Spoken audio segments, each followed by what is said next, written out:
So we have a lot to discuss today. So before we get to the ambassador, let's get to the big three. Number 3. We will draw this city closer together. We will replace the frigidity of rugged individualism with the warmth of collectivism. Really? Warmth? Socialist era in New York City has officially begun, I could say again, as Zohran Mandani becomes Bernie Sanders' first mentee to gain power. My prediction, like Rocky III, pain. Number 2. I have a great relationship with President Xi, and he hasn't told me anything about it. I certainly have seen it. I don't believe he's going to be doing it. Nothing worries me. Well, that's talking about what's happening in China, and that is China has just harassed Taiwan and had exercises in and around that island, saying we'll take it by 2027. Enemies line up. China harasses Taiwan and protests in Iran, now in its 7th day. As the president says, do not kill these protesters. We know that's how you do it. Number 1. And I love President Trump's attitude about the economy, but people are concerned about it. And so rather than saying you're wrong, we have to say you're right. The affordability is an issue, and here are the things we're going to do about it. And there it is, the extremely successful Marcos Lemonis weighing in on Fox Business, ready to go in 26. The Trump team primes the economic pump for the new year. Tariff relief, tax refunds, and health care having to be addressed. What do you expect to get done? Your opinion's the right opinion, so I just want to hear from you. Now let's bring in Ambassador Bill White, the U.S. Ambassador over to Belgium. Ambassador, how are things going by you? Oh, my God, Brian, great to be with you. It's, I don't know, I think we've been doing this together for over 20 years. First time you're being in Belgium. Yes, that's right. It's an incredible experience. We'd love to have you come over and do a show here about the incredible opportunity we had a couple of weeks ago to visit Bastogne, which was the Battle of the Bulge site. And we had 10 U.S. veterans, you know, the guys I used to bring on the show with you from the Intrepid. And the youngest guy was 100 years old, Brian. And he was here talking to the young members of the 101st. There were about 5,000 people that showed up and paid tribute to these great American veterans. And it's a bond that brings America and Belgium so close as friends for all those years. Right on that battlefield is a spiritual experience, really, to be there. And it's tied our nations economically, culturally, historically, politically. We now have a government here, Brian. Bart de Wever's the prime minister. He was the mayor of Antwerp for 20 years. And he is as aligned as we could get of a European country with President Trump and our administration to bring us safer, stronger, more prosperous policies. And he gets the whole free, fair, reciprocal trade aspect because Belgium actually, we have a trade surplus with Belgium. We have a $150 billion trade relationship with Belgium. So we're doing really well. And I have some good news to announce. I haven't said this on any show, but I'll say it to you. We've talked about this over the years with our business relationships, is that I am about ready to secure almost $50 billion in deals for the United States from Belgium. These are companies that want to open up in New York and Georgia and West Virginia. The investment from Belgium is significant because these are the real entrepreneurs of Europe. They want to do business in the United States. They like President Trump's policies. You know, they wish they didn't have to pay the tariffs.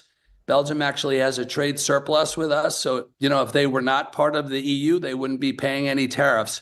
So all that's been rebalanced and focused, and they've baked that into their pricing, and they want to invest in America.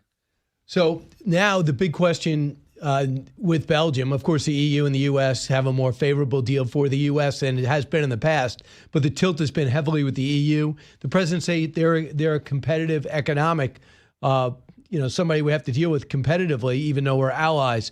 But when it comes to Belgium, we think about all the money that they have in from Russians, who they basically have frozen in their accounts. Your thoughts about Belgium's reluctance to turn over some of that money over to Ukraine? They're worried about the banking system in general, where people can't feel secure about their deposits, even though Russia is obviously the aggressor in Europe and threatens peace in the region. Do you understand both sides? Yeah, no, it's very, very interesting. It is the center of where assets were frozen, and that nanosecond of how sovereign wealth money flows through, central bank money flows through this operation here called Euroclear. Euroclear actually closes on $45 trillion worth of business a year. They do a combined global GDP every month through their systems. So if the money was to be taken out of Euroclear, it would have catastrophic consequences for Belgium. They estimated that Belgium could go bankrupt if there was liability to the nation of Belgium. So this other proposal... Just for somebody like me who doesn't have the international banking experience that you have.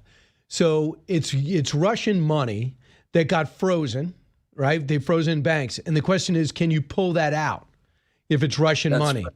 And if that money is pulled out, Belgium worry about Russian lawsuits that could destroy them? Is that what they're worried about, Russian legal action? Yes. And also other sovereign nations have expressed grave concern. We have bankers like Jamie Dimon, Christine Lagarde, who runs the European Bank. She's declined to support this proposal. Giorgia Meloni has written a proposal not to support this. But there is a better proposal on the books right now, Brian, and that is to take the headroom of the European Union's budget. This is money they have in case of emergency, break glass in case of an emergency. And they've agreed as a European Union to spend that money on supporting Ukraine. The other piece to this too, Brian, is President Trump and Steve Witkoff. You couldn't have two better deal makers working on this deal right now to bring an end to this horrible war. President Trump has solved at least 7 of these global wars. The most difficult one, as he said, is this one. He wants the killing to stop. And to not have that $212 billion in sovereign Russian assets here and in basically the West's control for President Trump to use in these negotiations, I think is a big mistake. He's actually voiced that. Steve Witkoff has told me that would be very dangerous.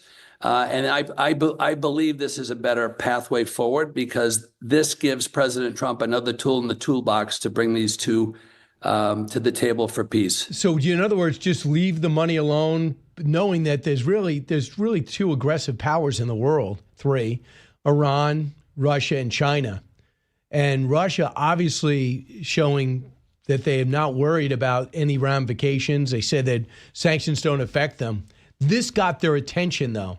So do you think that for people who say, well, if you freeze Russian funds, that's not going to be a precedent for anything because you're not going to do it to France or others. They're not going to be invading other countries. Yeah, no, it's very true. And the school of thought is that Japan has about $30 billion of sovereign Russian assets. They are following the same policy that Belgium is. During World War II, we historically seized Emperor Hirohito's money, Japan's money. We actually seized Adolf Hitler's money from Germany, and we did not take that money and use it for our own devices. So I think this would set a pretty cataclysmic precedence of how sovereign wealth funds are moved around the world every day safely and securely. And the better proposition is to have that money sitting there for President Trump so he can use it in the negotiations to resolve this war.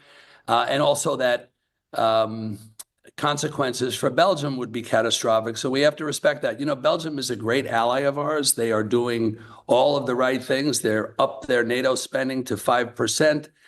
We have incredible trade relationship with Belgium. Our ties because of our veterans support here in Belgium, saving Belgium twice. World War I, World War II is a very sacred thing. So it's good to listen to the Belgians when they're saying they're concerned about this because they are doing everything else we asked them to do and then some. So do you think anti-Semitism is a problem there like it is in so many other places in Europe?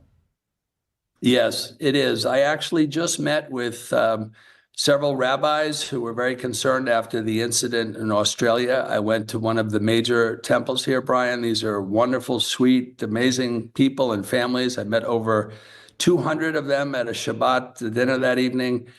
Brian and I, my husband, went and visited them. We went to the temple. We lit one of the last nights of the candle for Hanukkah together. And I'm going to Antwerp over the next couple of weeks to visit with all of the rabbis and community leaders in Belgium. We have several problems here with the rise of anti-Semitism. It's a focus of the government, so we're working together with them, but we want to go speak to the Jewish community here in Antwerp and make sure that they know that President Trump and Secretary Rubio care about them, and that America cares about them, and that we will not tolerate anti-Semitism. If you're not watching, you see the stream, but Ambassador Bill White joins us. He's a U.S. ambassador to Belgium. Ambassador, there's a sense, if you listen to the German leader, that the U.S. is changing its relationships with Europe, and maybe it's overdue. I think so. Where for the longest time since World War II, we have been their defense, and that very few were spending even 2% when it came to NATO or others in Europe on their own defense, and Spain still won't commit to doing that. But they're trying to get the message to Japan and Germany, and I think Japan gets it, that, guys, you got to start picking up the pace with your own defense. We can't watch your back, whether Russia's aggression, an aggressive period or not. You know, us being your defense, we would love to spend less money on defense and put into different programs, but it's not possible. Do you understand that are the Europeans taking it in the right way, or some of them feel as though we're letting them down by changing this relationship? Yeah, I think there's an incorrect appreciation of what President Trump is saying. He loves Europe. He cares about Europe. He wants them to be successful.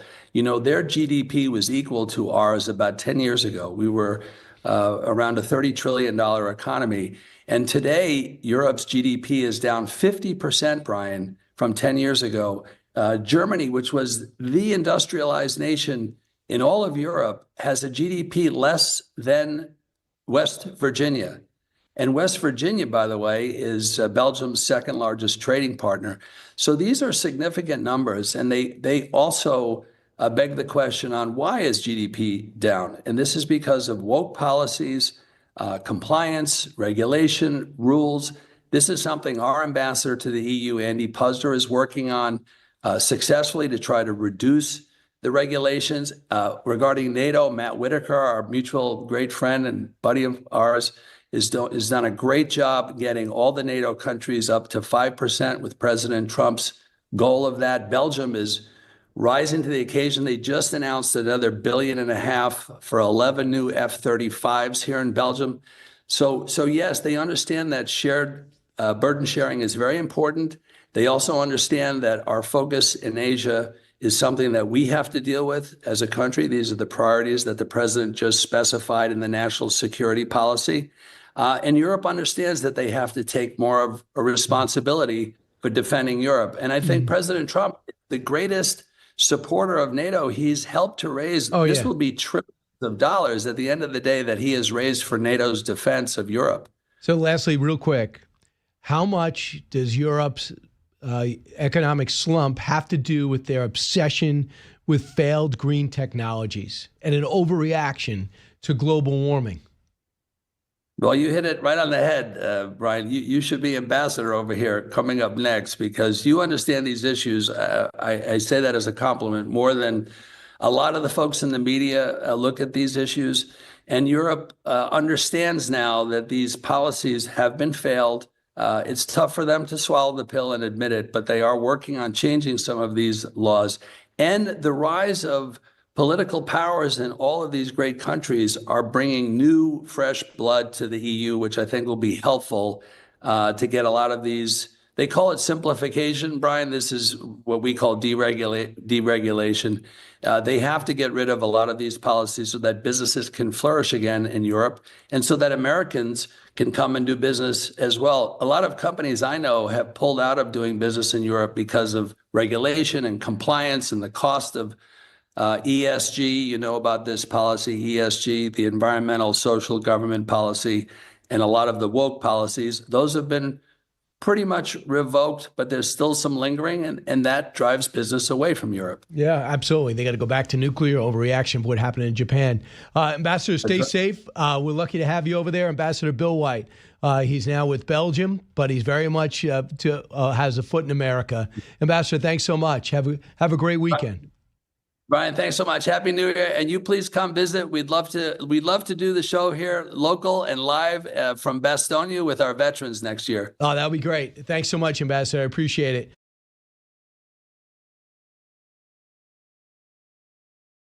Let's bring in Cliff May, founder and president of the Foundation for Defense of Democracies. Cliff, thanks so much for joining us. First off, when it comes to Iran, 6 straight days of protest.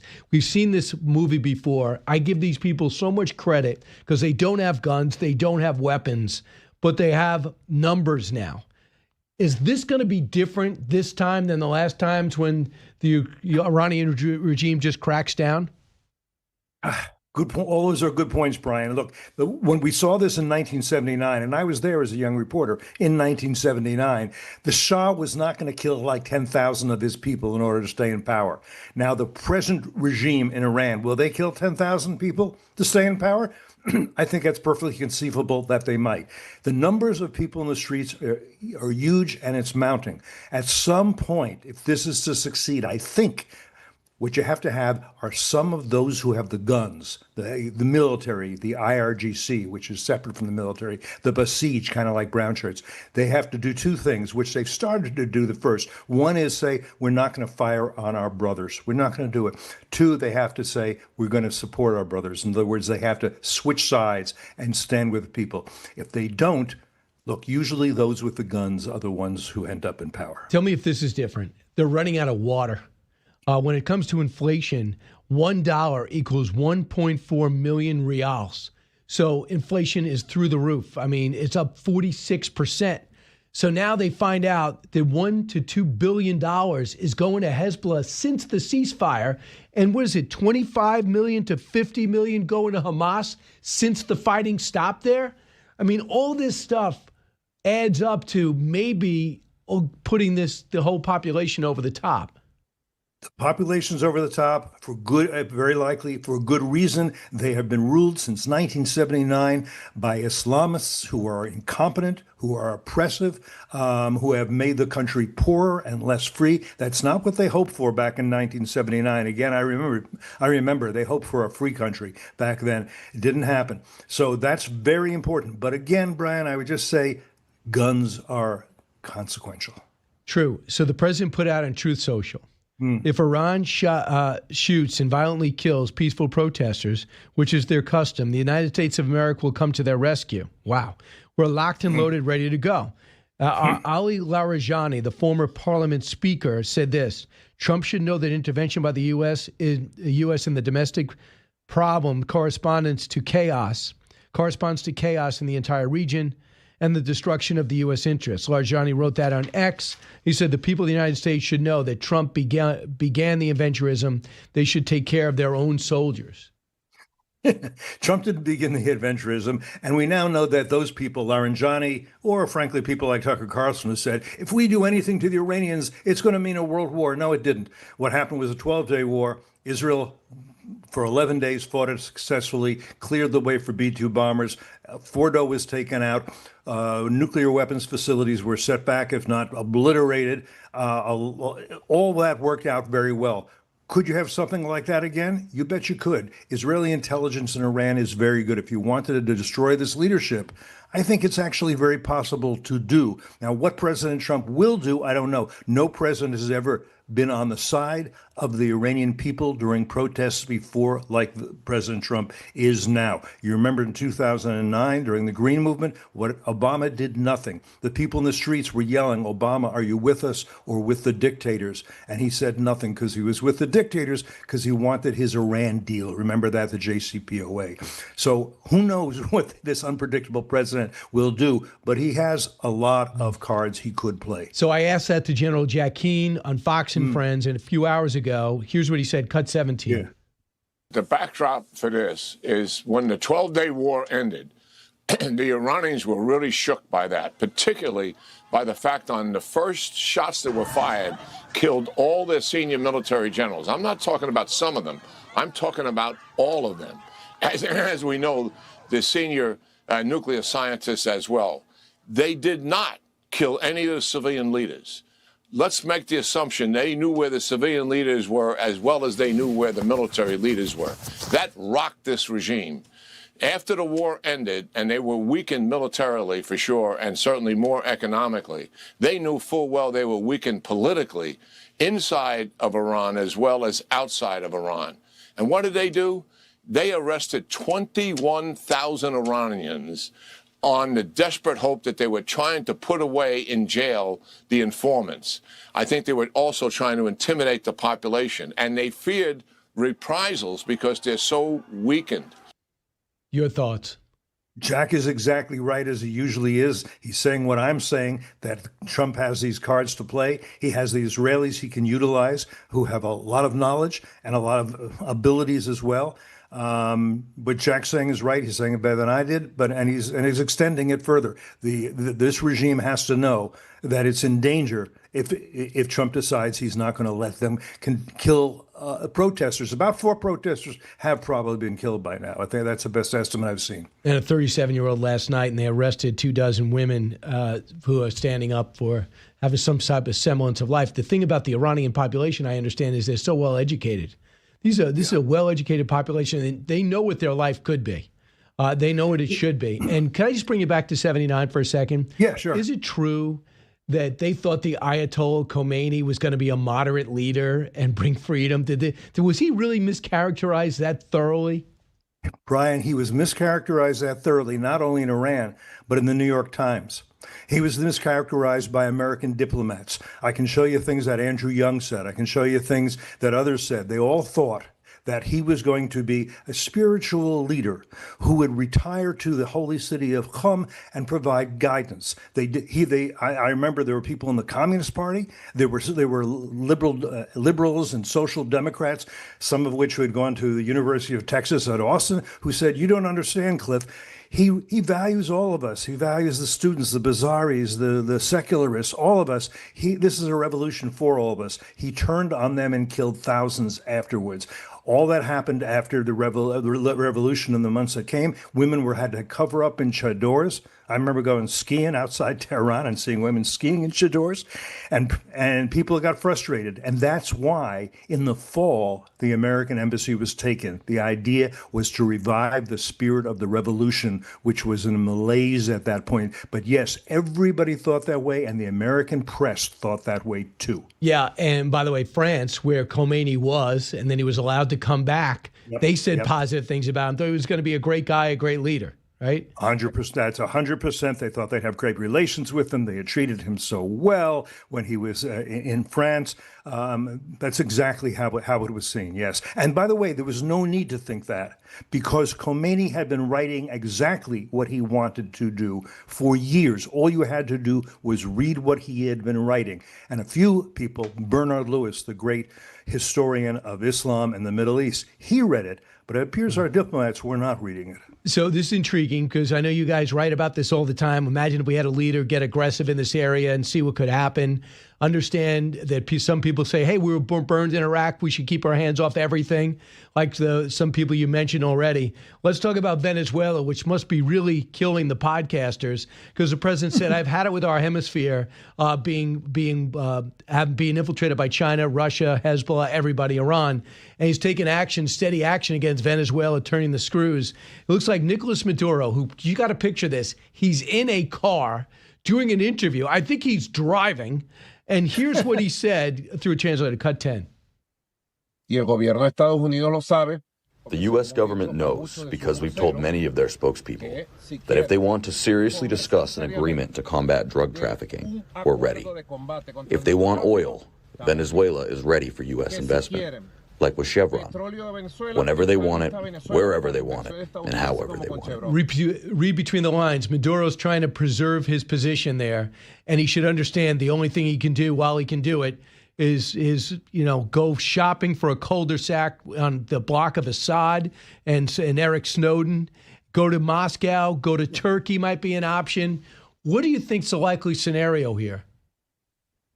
Well, if the pressure keeps up, maybe Maduro does leave. He's being advised not to leave by the Cubans who are there, by the Iranians, by the Chinese, by the Russians.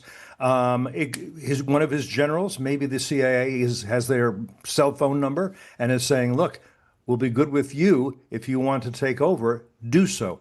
I don't know that Maduro has made up his mind what he's going to do. He's an illegitimate leader. He lost an election. About 8 million of his people have had to flee the country, which is a burden elsewhere. And as you know, the national security strategy that Trump published last, I guess in November, no, December, came out, said very clearly, we're going to focus on Latin America in a way that we have not, that no administration has done in the past. And we're sick, as you said, of Chinese influence, Iranian influence, Hezbollah running roughshod over the continent. This is a priority for the president. And we'll see how hard he pushes. Maduro is trying to figure out, can I make a deal? This president likes to make deals. I'm not sure the president wants to make a deal with But Maduro. Cliff, the danger is that if he withstands American pressure, he comes out stronger.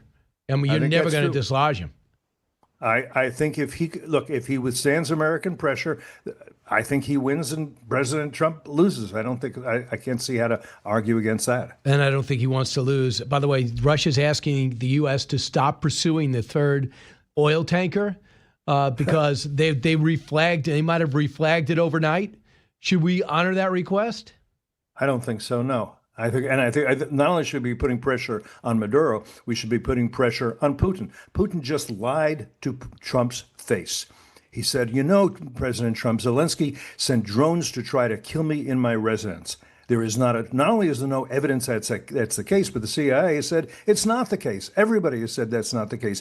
Jack Keene's think tank has said, we've looked at it, it's not the case. This was a lie. It's one thing for Putin to tag the president along. It's another thing to lie to his face. By the way, Putin has tried to assassinate Zelensky.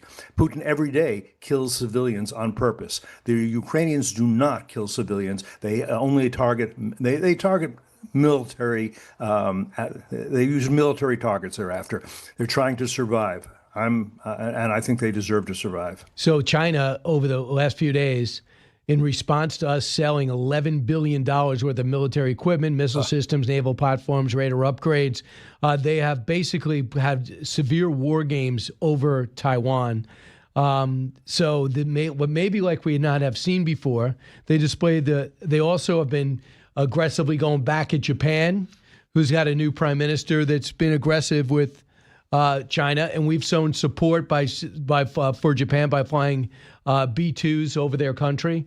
Your thoughts about what China's up to? Because in the New Year's address, President Xi said by 27 we're going to take Taiwan back.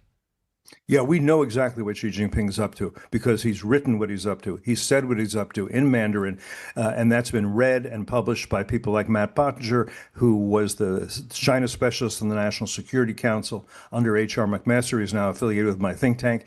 First of all, he wants to swallow Taiwan, which is free, independent, prosperous, democratic. He can't stand any of that. After that, he wants to begin to intimidate Japan, the Philippines, become the hegemon of Asia. But beyond that, he wants to displace America as the world's preeminent power, as the great global power. He wants a new international system where he makes the rules in association with Putin and with Tehran and with North Korea, by the way, and with lessers like Maduro. That's his goal. It's a grand ambition.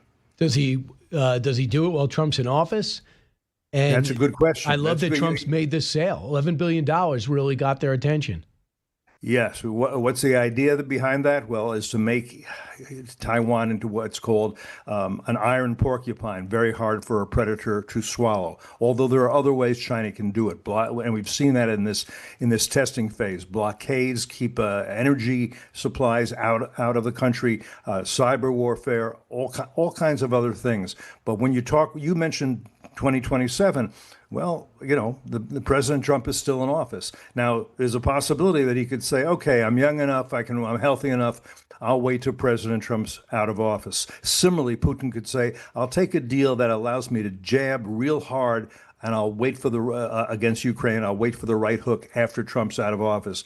All these guys are thinking about that. They all want to challenge American power, American greatness, American primacy. All right, Cliff, we covered the world. I don't know if we could solve all the problems, but at least we can present them and over options. Cliff May, thanks so much. Great to be with you, Brian. Thanks. Congresswoman, welcome back. Great to be on. Thank you, Brian. What a wonderful day. Yeah. First off, what do you expect to happen on health care? Yeah, look, this is a huge problem. Obviously, the Affordable Care Act was passed 15 years ago on a lie.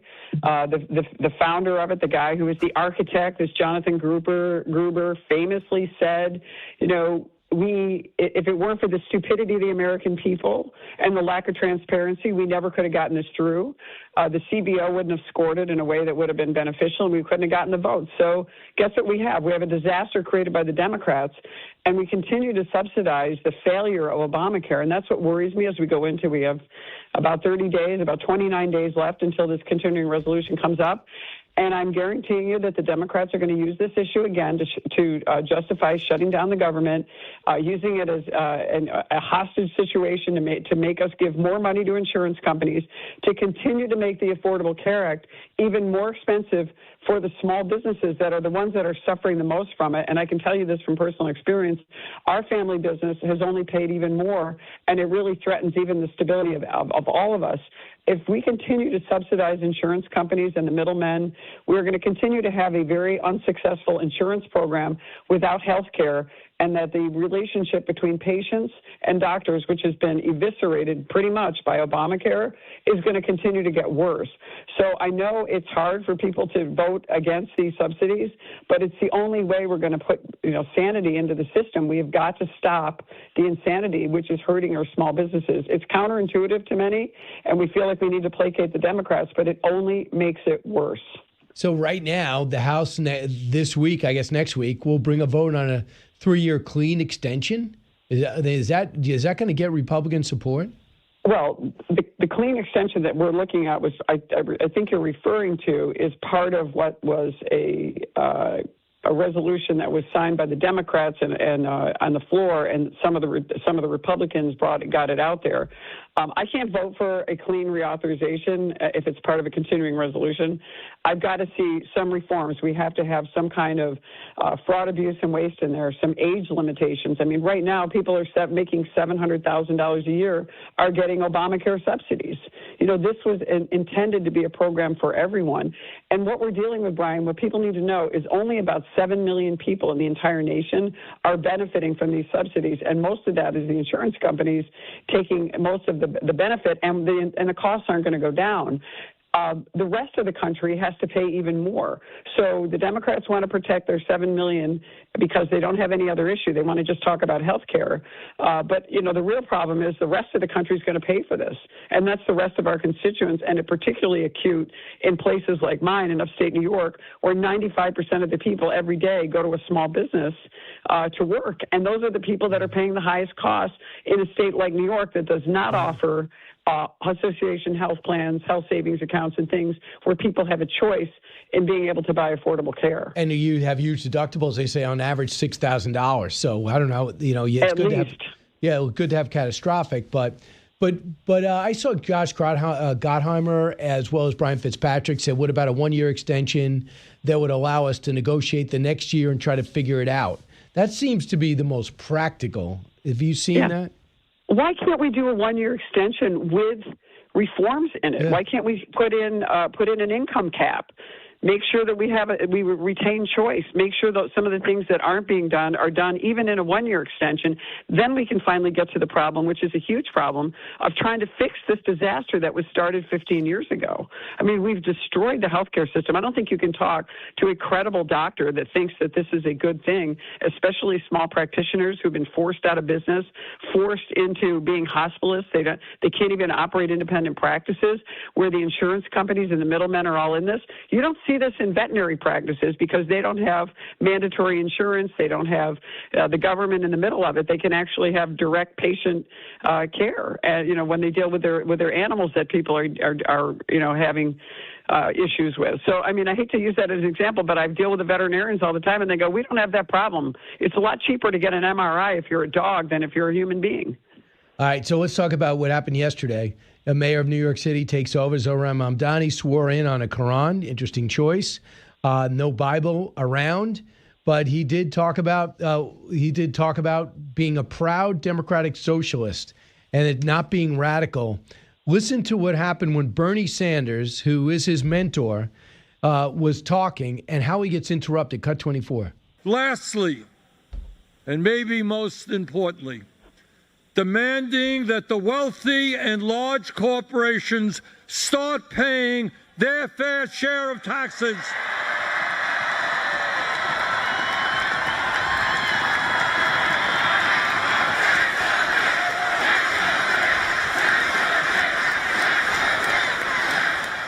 There was chanting, tax the rich.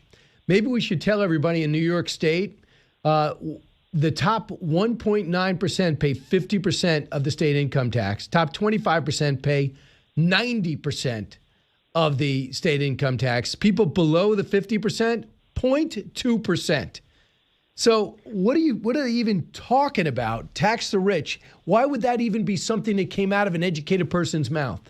Well, gee, Brian, I thought that they were saying "Go Bills." Isn't that what Kathy Hochul said Yes. when they were screaming "Tax the Rich" last Absolutely time? insane. Yeah, insane. I mean, this is just part of the Democrat false talking points.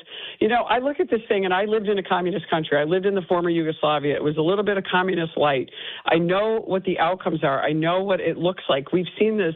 It's so dangerous that history is repeating itself, and these young people, here we are again, fighting back communism, and yet everything Mandani sounded like, he sounded like a combination of Stalin, Mao, Mussolini, and now, you know, all these things he's talking about, condemning the individual, talking about the collective. I mean, this is the kind of stuff that you would have had a McCarthyism investigation on. This is the exact opposite of everything our Constitution stands for. Everything he's doing, reversing the executive orders. When you look at our U.S. Constitution, the founding principles are freedom, individual rights, and the concept that's mentioned the most, not directly but indirectly in terms of preserving this right, is the right of individuals to own private property. He's trying to reverse that in New York City. You know, once the bastion of capitalism and prosperity, he's turning this into this. It's going to be a communist collective hellscape if he's able to do a lot of the things he wants to do. And what worries me is a lot of this is going to come under the state law, but his election emboldens these so-called Democrat Socialists of America. I think they're communists, anarchists, they're everything in one. It will embolden them, and there's many of them in the state legislature, and we have a weak, feckless governor that is not going to stand up to them. This is the defining moment for New York. If we don't change New York City and New York State, New York State is going to collapse upon its own weight with what we're doing. I mean, we are chasing the wealth of these communities, and I'm talking relative wealth, Brian. It could be somebody that has $20,000 or $5,000 in their bank account to people who have millions. The wealth is being just diverted and taken and given to the state, and it's just going to be this communist, authoritarian, anti-Semitic. You saw all the things he was doing yesterday. We're going to be living in subsidized, or we're living in housing that's owned by the government. They're asking people to turn this over. This is going to be, if he's able to accomplish what he's trying to do, it's very dangerous. And they say he's charismatic. I find him to be a big fraudulent charlatan. I mean, AOC, she's charming. She doesn't do a darn thing for her district. I mean, what is wrong with the American people? How do we as Republicans have to realize this is the Democratic Party. This is who they are. When you go to the ballot and vote next year for governor or assembly or Senate or congressional races, you are voting for communism, the destruction of our state. And I think the Republicans have to get very bold right now and get out there and say, this is an either or. You either, leave the state, or you have them take everything you and your family have earned, whether it's a small amount of money or a small piece of property or whatever it is, they are coming for it and they're going to take it. Here's what, try to read between the lines here, cut 18. Their hopes and dreams and interests will be reflected transparently in government. They will shape our future. And if for too long these communities have existed as distinct from one another, we will draw this city closer together. We will replace the frigidity of rugged individualism with the warmth of collectivism. If our campaign demonstrated that the people of New York yearn for solidarity, then let this government foster it. Unbelievable. I mean, collectivism. He had the fragility of fragility of rugged individualism. That used to be a source of pride. It It is a source of pride. And how is collectivism warm? I can tell you about the misery index from collectivism. I can tell you about going into grocery stores in communist Yugoslavia back in the 80s when you could, in the 80s, you know, when the United States was beginning to thrive, and going in and being able to, there's one tube of mustard on the shelf. You have to wait in line to get bread. I mean, this is what the Soviet Union was. This is what happens in Cuba. This is when you have these authoritarian communist regimes. I hope we can stop this. I got to tell you, Brian, I'm a member of the Intelligence Committee. One of the most interesting things I've done all last year was I was an observer to the Honduran election down in Honduras on the weekend after Thanksgiving, their national election, and watching a third world country do a better job of verifying voters than we actually do. And there were three candidates, the communist regime in power, plus two other candidates. The guy, Asfura, who President Trump endorsed, won that election. These people do not want communism. They see Nicaragua and Cuba and Venezuela nearby. They want what we have, and that's why people come to this country. They're not coming to this country to get what Zohran Mandani is selling. Yeah, and the anti-Semitism taken off the website. They say, oh, we're just archiving it. Yeah. You know, it's really dangerous. I mean, Israel's fighting the war for Western civilization, and and they're an important democratic ally where everyone in Israel has rights, regardless of your party, regardless of your ethnicity, regardless of your religion. The only country, by the way, in the Middle East where that is happening. It's unbelievable. And the thing is, I don't think there's anything stopping it. Do you think Bruce Blakeman's got a shot against Governor Hochul? I do. I think Bruce seems to be the person. He seems to be. I don't know him well. He's focused on the issues. He's not focused on attacking Kathy Hochul personally. I heard him in an interview a couple days ago saying that. He's focused on saying to the American people, do you want to vote? And I think he should run on this, the couple things. He should run on, is this what you want? This is where the Democrats are. Is this what you want for your families? Do you want anarchy, lack of enforcement of law? The rule of law is critical to individual rights and the things that we stand for in our Constitution. I think he has a chance. Run on that. Mm-hmm. And I'll tell you what I'm running on, Brian. I'm going to start giving out flashlights around the state and saying, make sure we keep the lights on. Vote for Claudia Tenney and Bruce Blakeman or whoever. They're going to shut our, I mean, we are having huge, weather events up in upstate New York right now, multiple feet of snow, difficulty getting around. You're not going to be driving electronic vehicles. We also do not have the infrastructure to support that. And the Democrats are shutting the lights out. They're shutting our freedom out. They're shutting our individualism out. They're creating anarchy and lack of rule of law and crime on our streets. That's the choice. It should be a very binary choice. And if Bruce Blakeman can get around the state and get the money to get that message to enough people, and we get Republicans motivated to get out and vote, and moderates and like-minded Democrats, I think he has a shot. I think for the first time we may actually get a chance to win a statewide election, which we haven't seen one since Governor George Pataki won. And do you think Mike Lawler is considering getting back in, will he? I don't think so. I think we need Mike Lawler to run in that seat. I think he's a strong candidate, and I think he's going to do that. I mean, I've heard possibly, I think if he were going to do that, he would do that now. I think he really is a great advocate for his district, and I think that President Trump needs him there. We obviously, we need to keep the House, and Mike's seat is critical in New York, and I think that's going to be, he's going to be an important part of the team. Claudia Tenney running for re-election in New York State. Congresswoman, thanks so much. Thanks so much, Brian. Great to talk to you.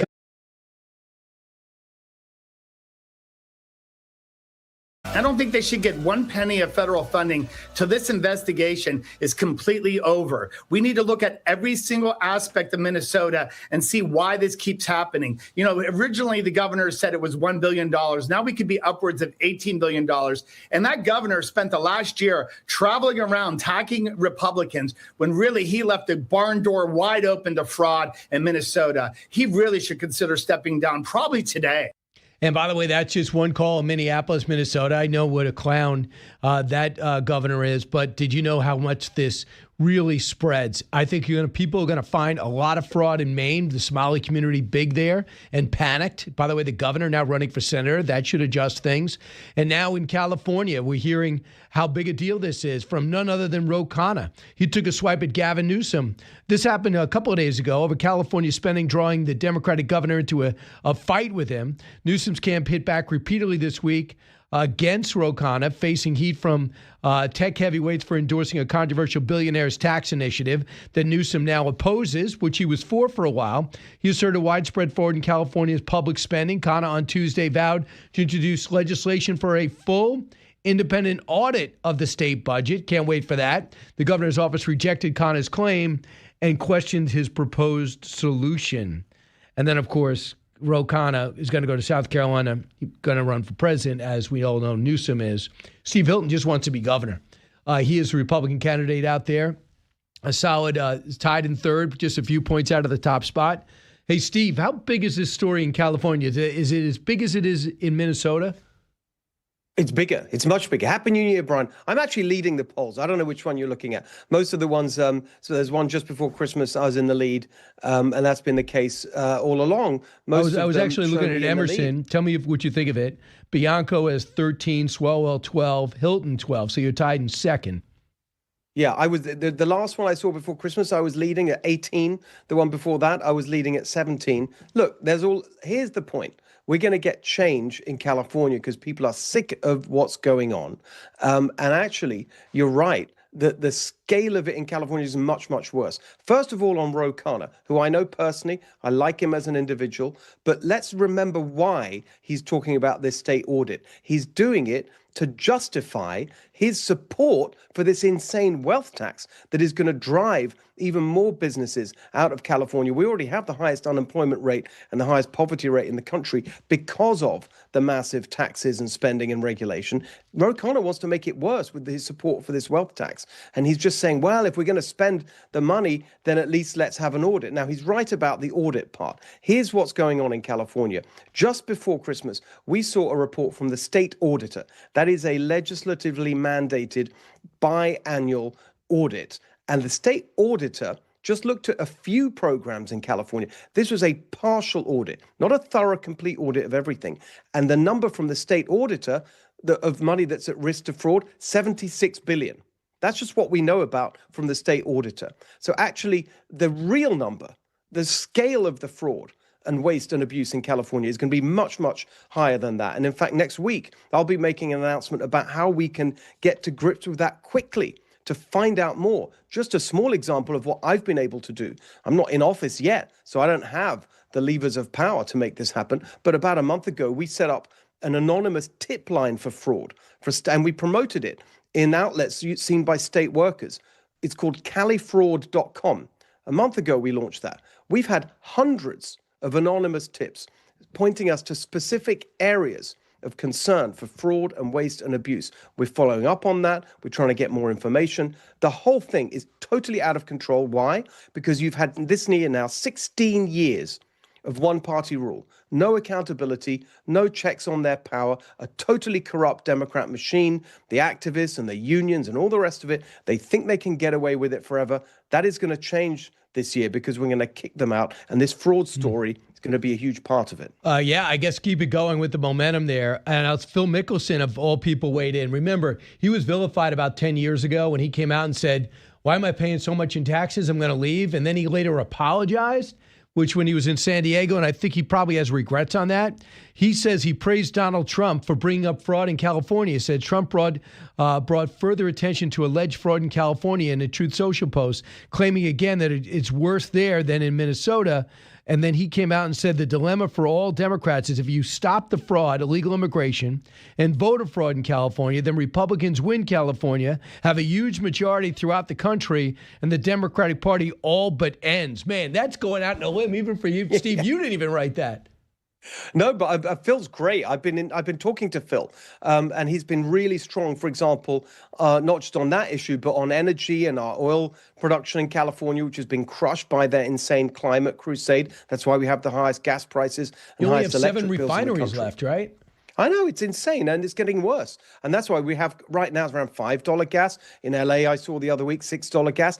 The estimates say it could go as high as $7 or $8 gas. But if we open up oil production and get rid of the climate insanity and help those refineries get back, or at least stop the ones from closing that are considering closing, then my plan is for $3 gas, which I know is, for most people listening around the country, what's the big deal? It's less than that in 40 states. But in California, if we can get $3 gas, that's going to help working helping people everywhere, and that's my plan. What is it now?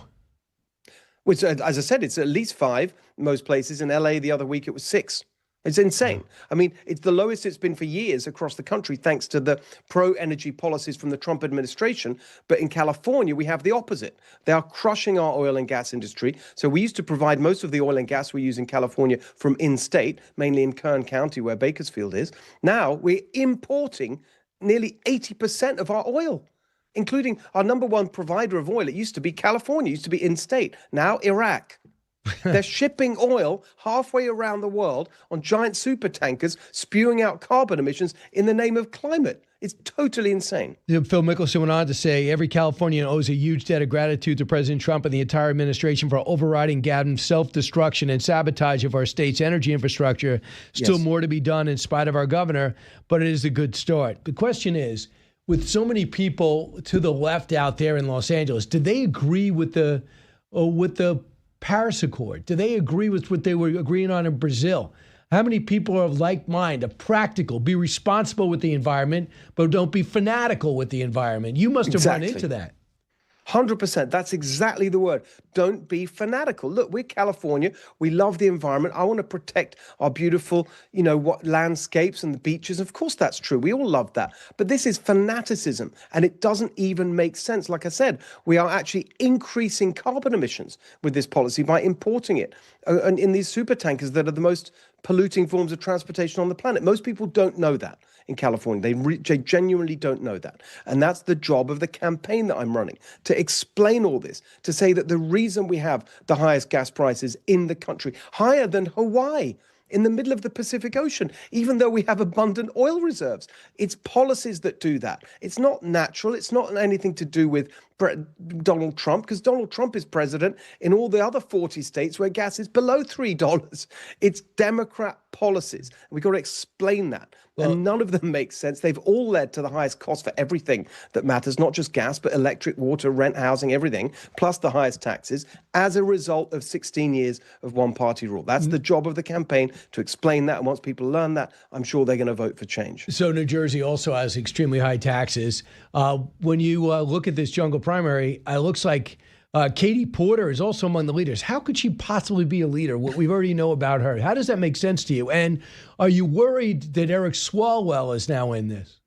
Yeah, well, look, I mean, the leading Democrat, you've got 2 Republicans, myself and Chad Bianco. And funnily enough, in a lot of these polls, it's the 2 of us that are leading, the 2 Republicans. That's why you've got Democrats saying, oh, my goodness, with this ridiculous top 2 system, we may end up with 2 Republicans on the ballot. I don't think that's going to happen. But it is interesting that we're leading the polls in many of them. Katie Porter's still in there because she's got a lot of support from the activist left, from the unions. Eric Swalwell's made a name for himself by insanely trolling Trump on social media. I mean, I know he's a ridiculous character, but he's got name recognition. It's a big state, and that's what you need.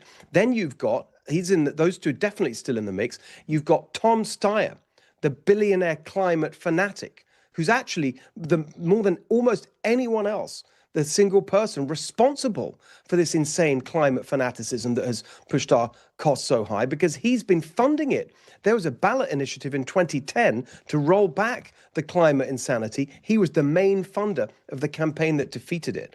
And then you've got potentially a new candidate entering the race, the state attorney general, Rob Bonta. He'll have the support, if he does, of all the government unions, the teacher unions in Sacramento, all the rest of it. So I don't know which of these Democrats I'm going to be facing off against in the final. But the simple point is this: it is time for change in California. 16 years of one-party rule have given us the worst results of any state in the country. We can't go on like I heard you had record rainfall. From what you know, were they able to retain any of this water to stop the drought? It's a great point. Look, it's a man-made drought. It's a Democrat-made drought, because they haven't even, years ago, there was a ballot initiative, $8 billion earmarked to fund water storage and infrastructure. They haven't done any of it. None of it. A few months ago, I was up in Colusa County in the northern part of the state. I should have been 100 feet underwater. I was standing where a dam, the Sites Reservoir, should have been built. And it's been held up by environmental reviews. It's absolutely hopeless. And so we've got, exactly as you say, we've got all this water. We've got all the water we need, either as rain or as snowfall in the Sierras that melts during the course of the year, but we're not capturing it. We're not retaining it and getting it to the farmers who I'm in the Central Valley the whole time, and in our other farming regions. Their businesses are going under because the Democrats, because of their extreme environmentalism, won't invest in water infrastructure and won't even send them the water we've got now that they could be providing. It is just an absolute scandal. How has it worked out with the president undamming some of this water supply and getting it into Los Angeles? It's helping because you've got basically two systems that go most of the length of California. There is a state system and a federal system. And the president and his team have increased supply in the federal system. So if you're a farmer, for example, in the Central Valley, and you are in a federal water district like Westlands, for example, the biggest one, your supplies of water have increased in the past year. But in the state system, they're actually reducing it to compensate. So, I mean, it's just so infuriating that this extremism, this ideological extremism, has just gripped the Democrats in California and the whole machine that runs the state, the bloated bureaucracy in Sacramento. And it's really hurting working people, small businesses, farmers, and everyone else. And we've just got to put an end to it. Yeah. And lastly, how's the rebuild going in Pacific Palisades? It's not. It's not happening. I'll be there next week to mark the anniversary of the fires. And of course, we've got a lot to say about the fact that nothing's been learned in terms of preparedness and the policy disasters that led to the fire disaster being as bad as it was in the first place. In terms of rebuilding, again, it's the ideology, because they can't stand the way that California grew into the beautiful place where people can support the California dream, which is single-family homes. They hate that. They want everyone to live in apartments, again, driven by their climate insanity, which is they want people to live in apartments and take transit, no parking. That's what they're trying to force into these areas that were burnt down, exploiting this tragedy. That's why nothing's happening. They're selling it to developers. It's a total nightmare, and we've got to fight that as well. And what about the truck drivers? Now they're suing back. California is saying we're going to allow our foreign-born truck drivers who don't understand English to continue to get licenses? Exactly. I mean, Sean Duffy was very clear about this in November. He said, you've got to take away these licenses. Deadline is January the 5th. California is now defying that and saying, oh, we heard from one of your officials, Sean Duffy, that we could have an extension. Sean Duffy said, no, you don't. So we'll see what happens on Monday when that deadline is there. But there's a very simple point. It's against the law. It's illegal for an illegal immigrant to be given these licenses. So what are we even talking about here? It's a classic example of what they're doing in California, which is endlessly passing new laws, but never enforcing them. As governor, I will. That's what we got to do. Yeah. Lastly, I think that most importantly, you're going to ban, is they still on track to ban gas-powered cars selling and using? They want to do that. Exactly. I mean, thankfully, again, we're getting some help from the Trump administration here that actually invalidated the Biden regulatory permission for California to do that. But they're still pushing forward on it because they're fanatics on this climate stuff. And people don't want this. And if people choose to have electric cars, that's fantastic. But we shouldn't be subsidizing it. We shouldn't be mandating it. Above all, we should be helping the vast majority of car drivers who drive gas-powered cars and trucks, paying the highest gas prices. That's who we got to be focused on. Absolutely. Steve Hilton, best of luck. First, second, you're still up there working hard. And when is the primary? Primary is June.